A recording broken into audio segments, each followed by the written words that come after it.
So guys, आज हम start करेंगे money and credit class 10 chapter 3 economics का ये चैप्टर है।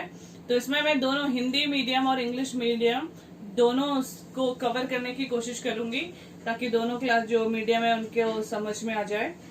यहाँ पर है हमारे पास money and credit. Money and credit यानी कि मुद्रा और साख। मुद्रा और साख। मनी आप सभी को पता है क्या होता है। तो पहली हेडलाइन देखिए, यहाँ पे क्या लिखा है, money as a medium of exchange. Money क्या है? मीडियम है एक्सचेंज का, लेन देन का मीडियम है। एक मीडियम यानी कि माध्यम जिसके थ्रू हम कोई भी चीज को ले सकते हैं, कोई भी कमोडिटी खरीद सकते हैं, कोई भी सर्विसेज यूज कर सकते हैं। हम ट्रांसपोर्ट यूज करते हैं, उसके हम किराया देते हैं तो मनी देते हैं।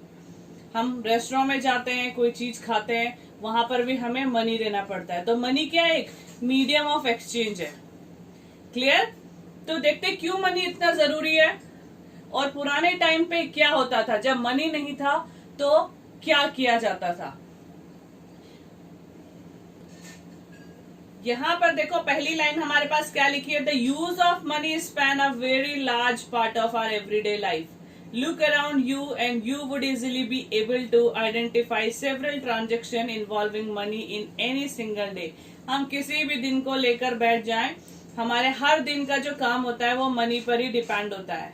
वही कहते हैं ना, पैसा है तो सब कुछ है। तो यहाँ पर हमारा हर दिन का काम किस में चलता है? पैसे पे ही चलता है। Have you ever wondered why transactions are made in money? क्या आपने कभी सोचा है कि ट्रांजेक्शन जो है वो मनी में ही क्यों की जाती है? क्यों जरूरी है इतना पैसा? अगर पैसा ना होता तो क्या होता? तो हम यहाँ पर देखेंगे, the reason is simple, a person holding money can easily exchange it for any commodity or service. अगर हमारे पास पैसा है तो हम उसे किसी भी कमोडिटी और सर्विस के साथ इजीली एक्सचेंज कर सकते हैं। मेरे पास पैसा है, मैं कोई भी चीज खरीद सकती हूँ। बाजार गए, बाजार में मुझे कपड़े खरीदने हैं, बर्तन खरीदने हैं या कोई भी चीज खरीदनी है, खाने का सामान खरीदना है, सब्जी फ्रूट्स कुछ भी, हम उसे इजीली खरीद सकते हैं। कोई भी सर्विसेज लेने हैं, सर्विसेज लाइक रेस्टोरेंट में जाना है, खाना खाना है या फिर होटल में जाना है या ट्रांसपोर्ट यूज करना है, तो हम वहां पर इजीली मनी के थ्रू हम इन चीजों को क्या कर सकते हैं? यूज कर सकते हैं। ठीक है। अच्छा, अगर मनी ना होता तो क्या होता? अगर पैसा ना होता तो क्या होता? तो देखो वहां पर हमारे पास चलता था बार्टर सिस्टम। तो ये टर्म है हमारे पास, बार्टर सिस्टम। क्या होता था बार्टर सिस्टम? बार्टर सिस्टम का मतलब है कि जब हमें कोई चीज खरीदनी होती है या कोई भी चीज, सपोज करो मैं एक शू मेकर हूं, मेरे पास शूज है और मुझे चाहिए कि मैं शूज बेचूं और उन शूज के बदले मुझे क्या लेना है? गेहूं लेना है। तो मुझे उस आदमी को ढूंढना पड़ेगा जिसके पास ना कि गेहूं बेचना हो जिसे, बल्कि शूज भी खरीदने हो। तो ये थोड़ा मुश्किल काम हो गया कि नहीं हो गया? ठीक है। अगर आपके पास पैसा है तो आप क्या कर सकते हो? इजीली गए, आपने वीट खरीद लिया, गेहूं खरीद लिए, चावल खरीद लिए, कुछ भी चीज खरीद लिया। लेकिन अगर पैसा नहीं है और आपको कमोडिटी को एक्सचेंज करना है तो आप क्या करोगे? मेरे पास शूज हैं और मुझे उसी इंसान को ढूंढना पड़ेगा जिसको उन जूतों की जरूरत है और बदले में वो क्या बेचना चाहता हो? गेहूं बेचना चाहता हो। तो इसे कहते हैं बार्टर सिस्टम, जब हम चीजों को लेन देन करते हैं। ठीक है। इसे बोलते हैं वस्तु विनिमय। हिंदी वालों के लिए है वस्तु विनिमय और इंग्लिश में है यहाँ पर बार्टर सिस्टम। यहाँ पर देखो नीचे एक पिक्चर बनी हुई है, ये दोनों क्या कर रहे हैं? एक दूसरे को सामान एक्सचेंज कर रहे हैं। सामान एक्सचेंज कर रहे हैं तो यहाँ पर दोनों की जरूरतें मिलना जरूरी है, यानी कि जो सामान ये बेच रहा है दूसरा वाला उसी को खरीदे और जो इसको चाहिए। ठीक है। तो यहाँ पर दोनों की जरूरतें पूरी होनी चाहिए, इसे हम बार्टर सिस्टम कहते हैं। बार्टर सिस्टम में दूसरी एक टर्म आएगी आपके पास, वो है डबल कोइंसिडेंस ऑफ वांट। जैसे कि मैंने अभी बात बताई आपको, आवश्यकताओं का दोहरा संयोग। हिंदी में बोलेंगे आवश्यकताओं का दोहरा संयोग। जैसे कि अभी बताया कि अगर मुझे जूते बेचने हैं तो दूसरे आदमी को खरीदने भी होंगे और मुझे क्या खरीदना है? गेहूं। तो वो दूसरा आदमी जिसको जूते खरीदने हैं वो गेहूं बेचने वाला हो, यानी उसे गेहूं बेचना है। तो दोनों की इच्छाएं पूरी होनी चाहिए। अब the coincidence of want is an economic phenomena where two parties each hold an item the other want। तो देखो क्या है, two parties each hold an item the other want। दोनों पार्टियों में से दोनों के पास वो सामान होना चाहिए जो दूसरे को चाहिए। सो दे एक्सचेंज दीज आइटम, तो वो अपने आइटम्स को एक्सचेंज कर सके बिना मॉनेटरी मीडियम के, बिना पैसे के, यानी मनी का यहाँ पर यूज नहीं हो रहा है, बल्कि हम सामान का आदान प्रदान कर रहे हैं, दोनों एक्सचेंज कर रहे हैं। क्लियर? इसे हम बोलेंगे आवश्यकताओं का दोहरा संयोग, यानी कि double coincidence of want. Is that clear? Okay. In an economy where money is in use, money by providing the crucial intermediate step eliminate the need for double coincidence of want। वो कहता है कि जिस economy में money use हो रहा है उस इकोनॉमी में डबल कोइंसिडेंस ऑफ वांट की जरूरत नहीं है। अगर मेरा पास पैसा है तो मुझे उस आदमी को ढूंढने की जरूरत नहीं है जिसको वीट बेचना है। अगर मैं सूस बेच रही हूँ या कोई मुझे सूस खरीदना है या वीट खरीदना है, तो मेरे पास अगर पैसा है तो मैं किसी भी दुकानदार के पास जाऊंगी और वहां से वो चीज खरीद सकती हूँ। तो यहाँ पर जो दोहरा संयोग है वो खत्म हो जाता है। क्लियर? ये जो डिफिकल्टीज थी ये पूरी हो गई हमारी। It is no longer necessary for shoe manufacturer to look for a farmer who will buy this shoes and at the same time sell him wheat. हमें उस फार्मर को ढूंढने की जरूरत नहीं है जिसको कि वीट बेचना है और शूज खरीदने हैं। Is that clear? यहां पर देखिए आगे, all he has to do is find a buyer for his shoes once he has exchanged his shoes for money. उसे बस उस आदमी को खरीदना है, जिसे उस आदमी को ढूंढना है जिसे शूज खरीदने हैं, बस। ठीक है, एक बार वो मिल जाए उससे वो पैसा लेगा और उसके बाद कहीं पर भी जाकर वीट खरीद सकता है। Since money act as an intermediate in the exchange process, तो मनी क्या कर रहा है? इंटरमीडियरी का काम कर रहा है, मीडियम ऑफ एक्सचेंज का काम कर रहा है। इतना क्लियर है? आगे देखते हैं। अच्छा, मनी के आने से पहले क्या किया जाता था?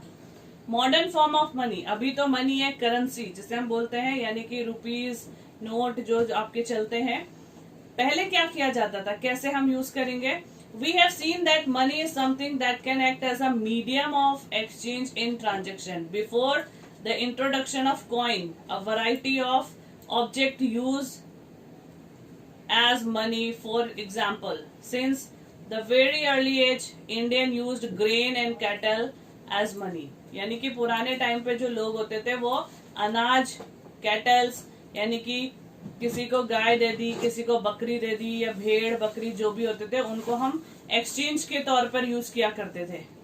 ठीक है, गेहूं लेना है, एक बकरी दे दी या एक गाय दे दी या एक भेड़ दे दी, इस तरीके से यूज किया जाता था।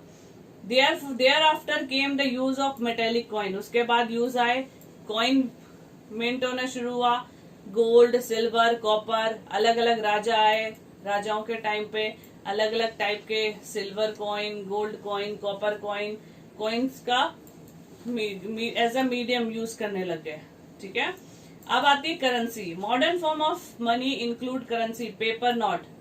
पेपर नोट आपको पता ही है, या कॉइन आपने देखे हुए हैं, 500 का नोट, 100 का नोट या 200 का नोट आपने देखे हुए हैं, या कॉइन देखे होंगे, 1 रुपए का सिक्का, 2 का सिक्का, ये सारे इनको हम यूज करते हैं। And unlike grain and cattle, they are neither of everyday use. The modern currency is without any use of its own. Then why is it accepted as a medium of exchange? It is accepted as a medium of exchange because the currency is authorized by the government of the country. अच्छा, पहले जैसे grain हो गया, cattle हो गया, ये तो काफी वैल्यूएबल चीजें होती थी, लेकिन आज के टाइम पे हम पेपर को क्यों इतना वैल्यू देते हैं? अगर कोई भी 2000 का नोट है, 1000 का नोट है, कोई भी नोट है, उसमें क्या है? पेपर ही तो है वो एक। क्यों उसको इतनी ज्यादा वैल्यू दी जाती है?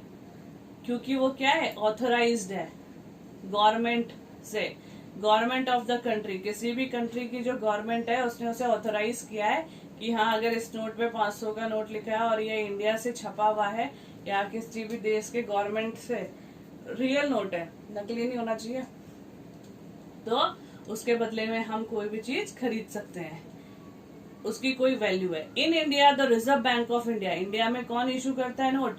Reserve bank of India on behalf of the central government, central government के बिहाफ में reserve bank of India issue करेगा note. Organization is allowed to issue currency. Moreover, the law legalize the use of rupee as a medium of government. जैसे कि आपने देखा ही होगा जब 500 और 1000 के नोट जो थे, जब गवर्नमेंट ने उन्हें अनऑथराइज कर दिया था तो उनकी कोई वैल्यू रही नहीं रही ना, तो वो क्या हो गया, वो बस एक कागज का टुकड़ा रह गया। तो जब तक गवर्नमेंट ऑफ इंडिया या गवर्नमेंट ऑफ द कंट्री, किसी भी कंट्री के गवर्नमेंट ने एक पेपर को अगर बोल दिया कि ये ऑथराइज्ड है और इसकी वैल्यू इतनी है, तो तब तक उसकी वैल्यू रहेगी। अगर उसे अनऑथराइज कर दिया जाएगा तो उसकी वैल्यू नहीं रहेगी। ठीक है, कोई भी उसे एक्सेप्ट नहीं करेगा। डिपॉजिट्स विद बैंक, अब बैंक क्या है? तो अभी तक हमने क्या देखा? Money is what? Enable you to buy goods and avail services. Money क्या है? वो है जिसके थ्रू हम गुड्स खरीद सकते हैं या सर्विसेज ले सकते हैं। क्रेडिट क्या है? Credit is the money borrowed from banks lender to pay for goods and services. तो क्रेडिट क्या है? क्रेडिट यानी उधार ले लेना। ठीक है, हम किसी से, बैंक से या किसी लेंडर से मनी ली हमने और गुड्स एंड सर्विसेज के बदले पे कर दिया। नीड ऑफ करेंसी, क्यों करेंसी की जरूरत पड़ी? तो यहाँ पर है money is a medium of exchange, it allow people to obtain what they need to live. Money एक मीडियम ऑफ एक्सचेंज है जो कि लोगों को अलाउ करता है कि वो अपनी जरूरतों को पूरा कर सके। Bartering was one way that people exchange goods for other goods before money was created. तो बार्टरिंग सिस्टम को उसने खत्म कर दिया। ठीक है, वो जो डिफिकल्टीज आती थी बार्टरिंग में उसे कम कर दिया। क्लियर? आगे हमारे पास आता है बैंक। बैंक क्या होता है? डिपॉजिट्स क्या होते हैं? The other form in which people hold money is in a deposit with banks. अच्छा, बैंक के पास क्या है? उन लोगों के बीच में जिनके पास सरप्लस इंटरमीडियरी का सरप्लस मनी है और जिनके पास डेफिसिट मनी है, यानी कि किसी के पास बहुत ज्यादा पैसा है। सपोज करो आपके पास बहुत ज्यादा पैसा है और मेरे पास कुछ नहीं है। अब मुझे पैसे की जरूरत है, मैं आपको जानती नहीं हूँ, तो क्या आप मुझे पैसे दोगे? नहीं दोगे। लेकिन मैं भी बैंक को जानती हूँ, आप भी बैंक को जानते हो। आपने अपना पैसा बैंक में जमा किया, मैंने बैंक से लोन ले लिया, तो आपका पैसा क्या हो गया? इनडायरेक्ट फॉर्म में मेरे पास आ गया और मैंने उसे यूज कर लिया। क्लियर? तो बैंक क्या कर रहा है? हम दोनों के बीच में इंटरमीडियरी का काम कर रहा है, दो लोगों को मिलाने का काम कर रहा है। ठीक है, तो बैंक क्या है? एक ऐसा सिस्टम है या फिर एक ऐसा इंस्टीट्यूशन है जो कि इंटरमीडियरी का काम करता है उन लोगों के बीच में जिनके पास सरप्लस मनी है और जिनके पास डेफिसिट मनी, जिनको मनी की जरूरत है।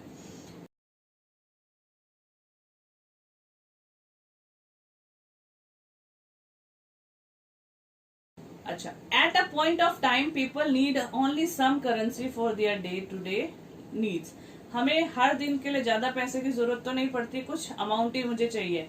अब सरप्लस मनी है, ज्यादा पैसा है, तो मैं उस ज्यादा पैसे को कहाँ जमा कर दूंगी? बैंक में डिपॉजिट्स कर देंगे। उसके बदले बैंक हमें क्या देगा? इंटरेस्ट देगा, यानी कि कुछ extra. There salaries in the end of the each month have extra cash at the beginning of the month. What do people do with the extra cash? They deposit it with the bank by opening a guys हमारे पास 4 type के accounts होते हैं। First होता है saving account, फिर आता है current account, recurring account यानी आरडी जिसे हम बोलते हैं, और एक होता है फिक्स्ड डिपॉजिट। मेनली जो है ये 4 टाइप के अकाउंट है। बाकी अकाउंट्स अब जो हैं वो यहाँ पर बुक में है नहीं, तो मैं ज़्यादा बताना नहीं चाहूँगी।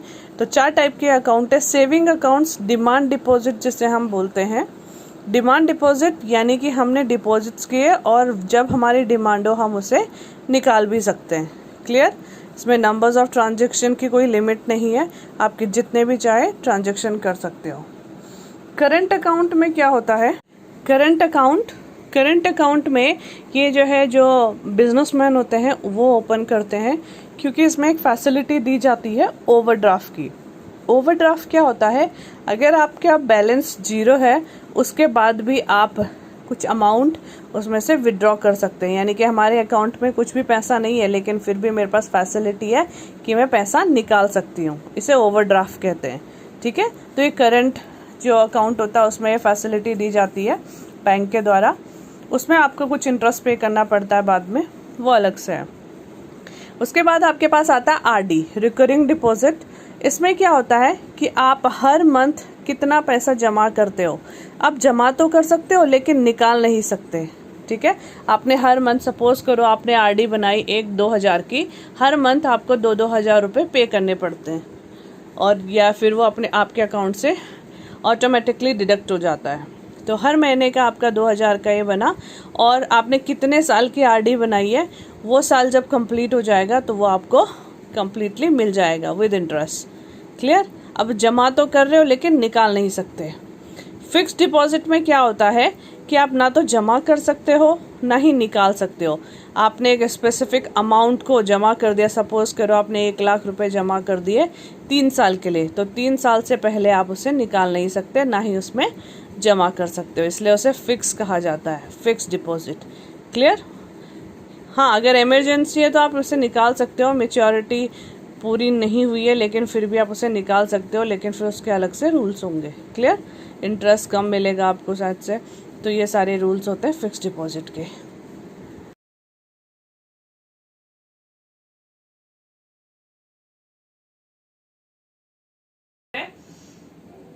तो आप बैंक में डिपॉजिट करते हैं, bank accept the deposit and also pay an amount as interest on the deposit. हम बैंक में पैसा जमा करते हैं और बैंक हमें उसमें क्या देता है, इंटरेस्ट देता है। In this way people money is safe with the bank. इस तरीके से हमारा पैसा सेफ है और हमें एक्स्ट्रा अमाउंट भी मिलता है।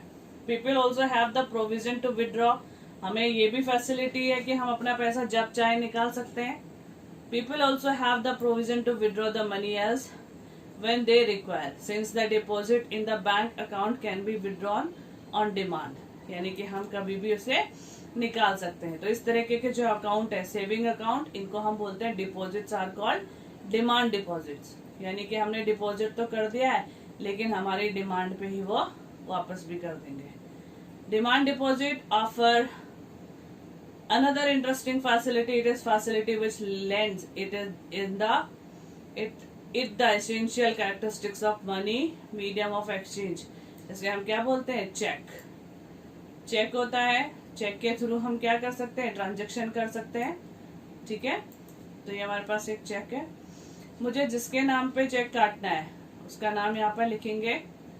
ठीक है, अमाउंट यहाँ पर भर देंगे हम यहाँ पे, और जिस बैंक का है उस चेक, यहाँ पर ये दिख रहे हैं आपको ये डिजिट्स, ये आपका है MICR, magnetic ink character recognise है। ये बैंक के हर बैंक का होता है अपना अपना, इसमें बैंक के बारे में डिटेल्स होती है। और इस तरह से ये चेक क्या करता है, आपको मीडियम ऑफ एक्सचेंज करता है। ठीक है।